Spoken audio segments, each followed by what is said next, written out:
Welcome to TravelScout channel. For today's video, we will take you to Mendoza, Argentina. We will be going to explore Mendoza, Argentina and discover the best places to visit, things to do, what to eat, and everything that makes your stay here memorable. But before we start, please don't forget to like, share, subscribe, and click the notification bell for more future updates here on the TravelScout channel. Mendoza is one of those places that you just can't help but think about occasionally after visiting. It is perfectly beautiful and the most famous wine region in all of Argentina, which says a lot about a country that loves its wine. Not only is Mendoza an amazing part of Argentina and a hub for wine lovers, but it's also commonplace as a stopover for adventure travelers. So, let's start exploring Mendoza, Argentina. Take a bike tour of the wineries. This is one of the most famous activities for tourists in Mendoza. You can organize to visit a few wineries and vineyards by bus, but biking between them is a much better way to see the countryside. Set out for a tour that includes lunch, or does it yourself by simply leaping on a bicycle, grabbing a map, and asking for a bit of advice about the best places to stop. Stay at a vineyard. You can't get enough of the magnificent vineyard scenery. How could you? Try to experience staying outside the city in one of the many wineries that offer guests a room for the night. You can enjoy the evening in family-run farms or larger vineyards that will give you all of your meals and a few tastings of wine. Horseback riding in the Andes. See more of the mountains outside of Mendoza on horseback. You can take a free and easy ride through the vineyards, or you can explore the base of the Andes and even further. Tours span from half a day to full 10-day crossings of the Andes. Plaza Independencia. This is the largest green space and plaza in the city center of Mendoza, so spend some time tranquil and people watching in this well-known socializing area. Enjoy the fountains dancing water show and buy some sweet caramelized peanuts from the vendors while watching the street performers and musicians.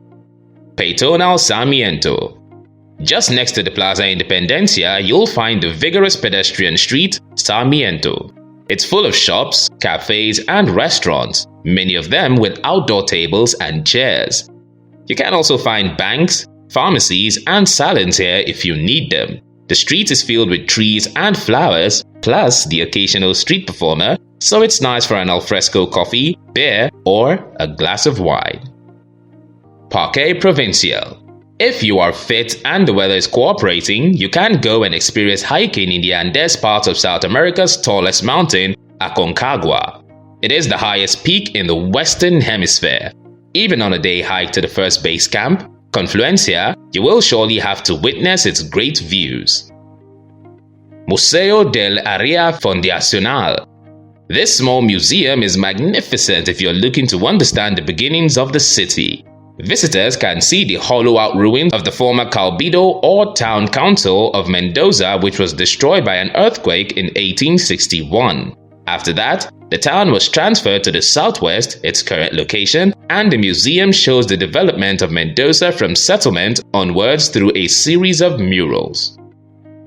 Cerro de Gloria.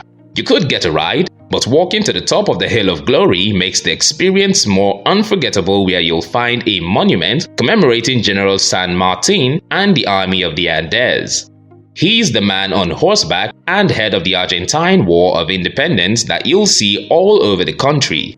When you make it to the top of the hill, you'll be compensated with sweeping panoramic views of the city and the mountains beyond.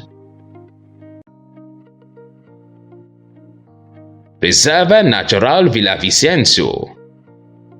A lot of the bottled mineral water that you buy in Argentina originated at the natural springs here, and the nearby mountain scenery is just remarkable. It's also home to the non-existing Gran Hotel de Villavicencio, a hotel and spa that used to be popular with Argentina's elite before it was plundered by the military junta and closed in 1978. You can't go inside the hotel, but it's near walking trails, gardens, and parks that you can explore. Little town of Chacras de Coria.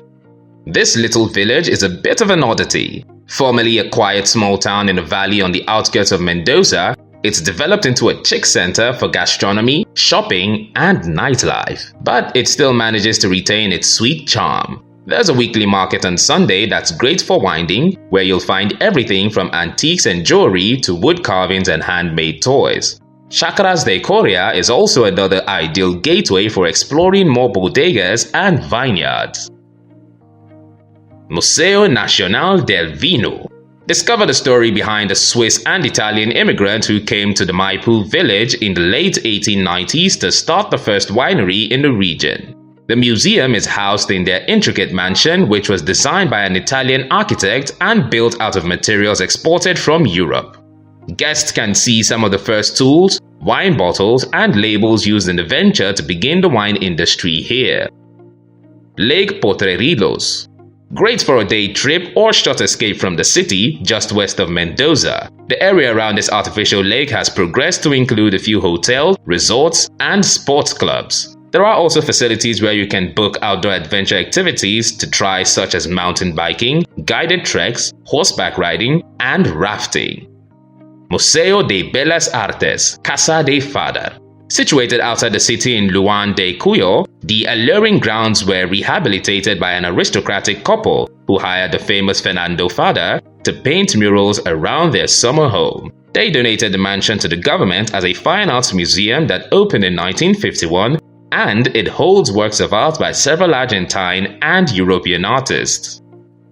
Cachueta Thermal Baths. Situated outside Mendoza along Ruta 82, experience a little something different at these saunas, mud baths, hot springs, and thermal pools of different temperatures among the mountains. They also have a restaurant and brewery on site that offers food and drinks.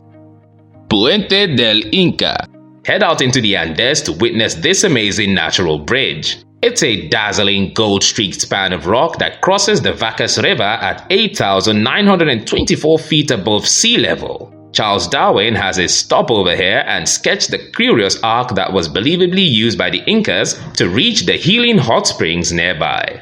Geologists aren't sure about its formation, but it's said to be the interaction of extreme elements like ice and those hot springs that had something to do with it. So, what do you think of our video? Please comment down below and don't forget to like, share, subscribe, and click the notification bell for more future updates here on the TravelScout channel. Thank you for watching.